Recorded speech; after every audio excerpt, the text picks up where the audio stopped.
నమస్తే. వైఎస్ఆర్సీపీ పుట్టినప్పటి నుంచి అబద్ధాల మీదే బతికింది. అసత్యాలనే పునాదులుగా చేసి దానిపైన సానుభూతితో సామ్రాజ్యాన్ని నిర్మించుకుంది.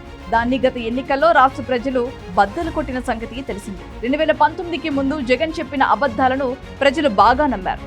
తర్వాతి 5 ఏళ్ల పాలనా కాలంలో జగన్ రెడ్డి నిజ స్వరూపాన్ని ప్రజలు అనుభవించారు. దీంతో ఆయన భక్తు రాజకీయాలు నాయకుడని, రాజకీయ ముసుగులో సంపదను దోచేసుకుంటున్నాడనే వాస్తవాన్ని పసిగట్టారు. ఇలా 5 ఏళ్ల నుంచి జగన్ అబద్ధాలను వింటూ వస్తున్న వైసీపీ నేతలు ఈ ధోరణి తమ పార్టీకి నష్టం కలిగిస్తుందంటూ ఆందోళన వ్యక్తం చేస్తున్నారు.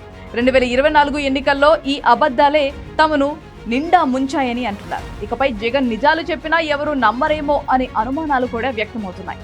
5 ఏళ్లు ముఖ్యమంత్రిగా పనిచేసిన వ్యక్తి నోట్లో నుంచి ఒక్క విమర్శ వచ్చిందంటే అది 100% నిజమై ఉండాలని అంటారు. కానీ ఈ అబద్ధాల వల్ల ప్రజలు తమ పార్టీని ద్వేషిస్తారని, ఇలాగే కొనసాగితే పార్టీ మనుగడకే ప్రమాదమని వైసీపీ నేతలు ఆవేదన వ్యక్తం చేస్తున్నారు. పైగా జగన్తో పాటు ఆయన మానస పత్రిక అయిన సాక్షి కూడా ఈ మధ్య అసత్యాలను పదే పదే ప్రచారం చేస్తోంది. భారతిరెడ్డి కనుసన్నల్లో కూటమి ప్రభుత్వం రోజుకొక అవాస్తవాన్ని, కొన్నిసార్లు పదే పదే ఒకే అబద్ధాన్ని వండి వార్చుతున్నారు. ఇలా మళ్లీ అబద్ధాల పునాదులపైనే రాజకీయం చేస్తున్నారు. చంద్రబాబు ప్రభుత్వంపై విష ప్రచారం చేస్తూ ప్రజలను తప్పుదో పట్టించాలని చూస్తున్నారు. 2019 ఎన్నికలకు ముందు కోడికత్తి డ్రామా, బాబాయ్ హత్య కేసుపై నాటకం, తిరుమలలో పింక్ డైమండ్ పోయిందంటూ చేసిన కట్టుకథలు, ఇలా ఎన్నో జగన్ అధికారంలోకి రావడానికి తోడ్పడ్డాయి. పైగా 35 మంది కమ్మ సామాజిక వర్గానికి చెందిన సిఐలకు డిఎస్పీలుగా ప్రమోషన్లు ఇచ్చారని అడ్డగోలు ఆరోపణలు చేశారు. చంద్రబాబు 6 లక్షల కోట్ల అవినీతి చేశారంటూ ఏకంగా ఒక పుస్తకం కూడా రాశారు.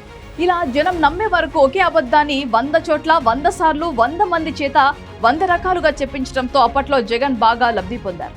ఇప్పుడు అధికారం కోల్పోయిన తర్వాత కూడా జగన్ అదే ఫార్ములాను నమ్ముకుంటారు. తన మీడియాలో అదే పనిగా కూటమి ప్రభుత్వం గురించి అర్థం లేని ఆరోపణలు చేస్తూ వస్తున్నారు. కానీ ఇదంతా చూస్తూ వస్తున్న వైసీపీ శ్రేణులకు విరక్తి పుడుతోంది. కూటమి ప్రభుత్వంపై అసత్య ఆరోపణలు ఆపాలని, ముందు అధినేత నిజాయితీగా ఉండాలని హితవు పలుకుతున్నారు.